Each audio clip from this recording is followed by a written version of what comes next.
Subscribe to the Mercury News and East Bay Times for $40 a year and receive a free Warriors Championship coffee table book. Through a handful of phone calls, DeMarcus Cousins received a blueprint on how to overcome the biggest challenge of his 9-year NBA career. Well, before he could even begin his rehab, Cousins contacted one of the NBA's best dunkers, former Atlanta Hawks forward Dominique Wilkins, one of the league's best scorers, former Los Angeles Lakers guard Kobe Bryant, a former teammate, San Antonio Spurs forward Rudy Gay, and a dependable NBA role player, Dallas Mavericks guard Wesley Matthews. Shortly after the Warriors signed Cousins to a one-year $5.3 million deal last July with their mid-level taxpayer exception, Cousins spoke with the Warriors' other free agent acquisition, Jonas Jerebko. Cousins did not talk to them so he could vent. He talked to them so he could learn how to better heal a left Achilles tendon he injured on Jan. 27, 2018 with the New Orleans Pelicans. "I wasn't really looking for a specific answer to get through it," Cousins said. "I wanted to see what each guy's mindset was and compare it to my own. Each player's journey has been different. They mostly stressed similar messages, though." While Wilkins advised Cousins not to listen to the critics, Gay instructed Cousins, "Don't feel sorry for yourself." A few months following Cousins' surgery on Jan. 31, 2018, Matthews told him to take his time. Shortly after the two became teammates last summer, Jerebko argued the same thing.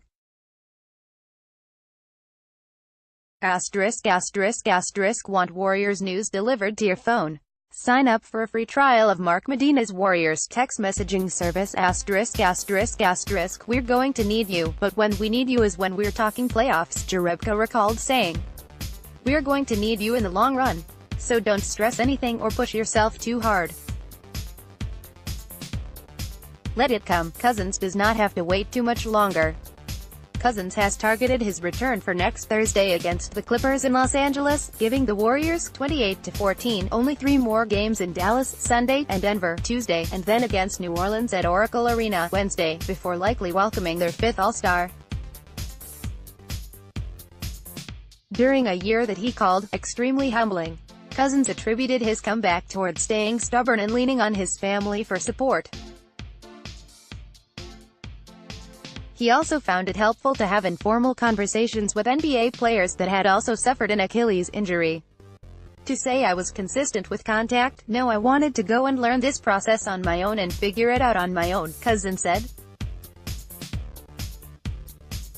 "Every guy is different and every guy handles differently. The mindset is different. I know myself and how to get through situations." SGVN. Staff photo Keith Birmingham, SX Sports. Sifting through the different journeys all of the players that Cousins consulted navigated their own Achilles injury, with varying success and challenges. After injuring his left Achilles toward the end of the 2012-13 season, a 35-year-old Bryant returned 8 months later, played for 6 games the following season and then needed season-ending left knee surgery. Bryant became limited in 2014-15, 35 games, and during his final season, recording his lowest marks in points, 17.6, and shooting percentage, 35.8% since his second NBA season.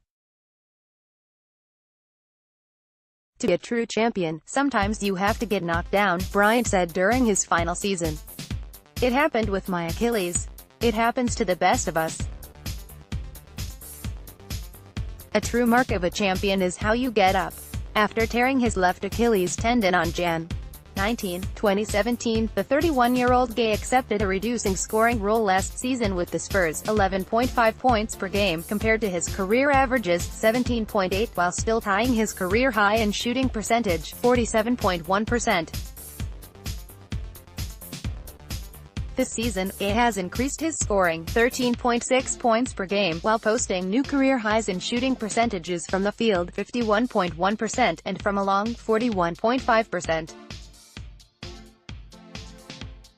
"If you work hard, then good things will happen for you," Gay said. "It's still a blessing I can come out here and say I'm here and able to do some of the things I do. But the real blessing is the fact I was able to push myself every day. After rupturing his left Achilles tendon in 2014-15 with Portland, a 29-year-old Matthews signed with Dallas and has since posted worse shooting numbers in 2015-16, 38.8%, 2016-17, 39.3%, 2017-18, 40.6%, and 2018-19, 41.9% than his career average through 10 NBA seasons, 42.7%. Still, Matthews has shown gradual improvement in his efficiency in the past 4 seasons. "You have to take your time, have confidence in your body and keep the same work ethic," Matthews said. "There's nothing easy about the process. It's just knowing what you want to do and knowing when to get back on the court." Jerebko returned to the court after missing his entire second NBA season in 2010-11. After the Detroit Pistons drafted him at number 39 over in 2009, Jerebko posted promising numbers: 9.3 points, 6 rebounds. During the first quarter of a preseason loss to Miami on October 5, 2010, though, a 25-year-old Jerebko fell on the floor and strained his right Achilles tendon. Pistons trainers immediately ruled him out for the season. He returned 14 months later and has had a productive career since in Detroit, 2011-2014, Boston, 2014-17, Utah, 2017-18, and Golden State, 2018-19. "Ever since I did my Achilles, I never had any problems with my leg," said Jerebko, who normally completes calf raises to keep his right Achilles strong. "I could barely jump from my right leg. Now I can dunk on my right leg." Even at 32 years old, Wilkins also had no problem dunking following his right Achilles tendon injury. After his injury on Jan. 28, 1992, Wilkins returned for the 1992-93 season and averaged 29.9 points on 46.8% shooting. Those numbers marked a slight increase from the previous year's output when he averaged 28.1 points on a 46.4% clip. Wilkins then played 7 more years and made 2 more All-Star appearances. "Everybody said I was done. I was like, really? I'm back," Wilkins said. "I was determined to prove all of the doubters wrong. I did. I came back and had my best all-around season." Can Cousins follow Wilkins' path? After having all those conversations with a handful of other NBA players that injured either their left or right Achilles tendon, what did Cousins learn? "I took in the information that helped," Cousins said. "The stuff that I didn't really relate to, I took it with a grain of salt. Therefore, it appears likely that the 28-year-old Cousins found Wilkins' feedback most beneficial." The reason? Wilkins is another towering front-court player. He also had the most successful comeback among all NBA players that have hurt their Achilles tendons. How did Wilkins do it? As Wilkins remembered telling Cousins, "You have to block out all the other negative stuff." Wilkins completed rehab sessions twice a day for 9 months. He first completed water therapy that helped strengthen his Achilles. He worked out his upper body so that his core remained strong. He then rehabbed on a machine called Elgin, which he said stretched his right foot in 4 different directions to increase its flexibility. Wilkins then added weight on the machine to strengthen his right foot. Wilkins then experienced a significant breakthrough during training camp in a series of 1-on-1, 2-on-2 and 3-on-3 scrimmages. Then, Wilkins fell hard to the ground after throwing down a dunk in traffic. Wilkins grabbed his right ankle and realized he did not feel any pain. "If this thing is going to pop, it's going to pop on my terms. I'm going to go all out," Wilkins said. "I just blocked it out. I got the fear of hurting it again out of my system." Once Wilkins played in an actual game, he said he never felt inhibited to play physical or drive to the basket in hopes to throw down one of his signature dunks. "I liked physical contact, anyway. So I didn't care about that," Wilkins said. "What the injury did for me was maybe learn how to play on the ground as well as in the air even more. It makes you become more fundamentally sound." Doug Duran, Bay Area News Group. How will Cousins fare in his return? Once Cousins wears a Warriors uniform in an actual game,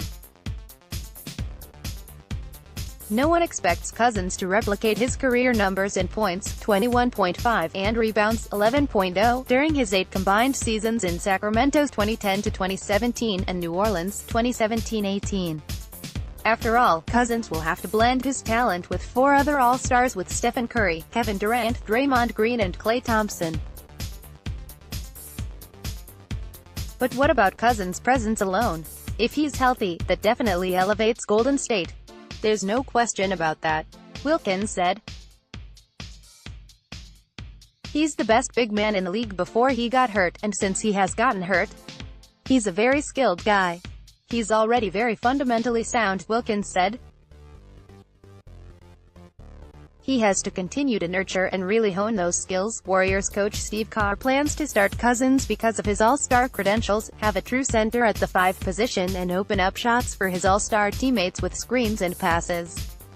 Kerr also plans to stagger Cousins with the second unit so he can both command a playmaking role that David West once fulfilled and score with a blend of post-ups and outside shots. I actually expect him to be more skilled, Matthews said. When you're lacking movement, you have to work on other things. Shooting is something you can always do. That's not something that's going to tear your body apart. His ball handling, vision of the game, and knowledge of the game will help. Nonetheless, Cousins and the Warriors concede various question marks. How will his conditioning hold up after initially laboring through that during scrimmages in the last month? How will Cousins adjust to his sublimated role? Can he adapt to the Warriors' faster pace compared to what he experienced in Sacramento and New Orleans? To what extent will the Warriors adjust their system to ease Cousins' transition? Obviously it sucks for me that he's in the Western Conference and on the Warriors. But I think he'll be fine, Gay said. I know what he can do. We all know what he can do. But where he ends up on that team, I don't know. I don't think anybody knows. I don't think the team knows. Still, Matthews became encouraged after seeing some of his workout videos.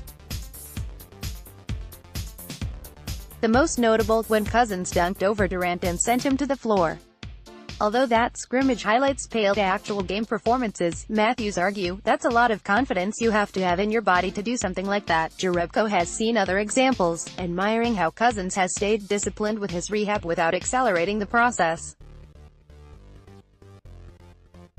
He's going to help us. I know by experience he's going to be back 100%, Jerebko said. So I'm not concerned about that. I've seen him working. I'm just looking forward to the date when he's back. That date is soon approaching. Then, Cousins hopes to write his comeback story. He already has learned plenty on how others wrote theirs. It's really tested me as a person, a man and an athlete, Cousins said. I had a lot of dark days and a lot of good days. I questioned myself a lot. But I found a way to overcome all of those bad feelings. I see the light at the end of the tunnel and extremely excited to be out on there on the floor. Warriors HQ Podcast. Be sure to visit our podcast page at mercurynews.com. You can also get notified of new episodes on iTunes, Google Play Music, Spotify, Stitcher and SoundCloud. *****. Follow Bay Area News Group Warriors beat writer Mark Medina on Twitter, Facebook and Instagram.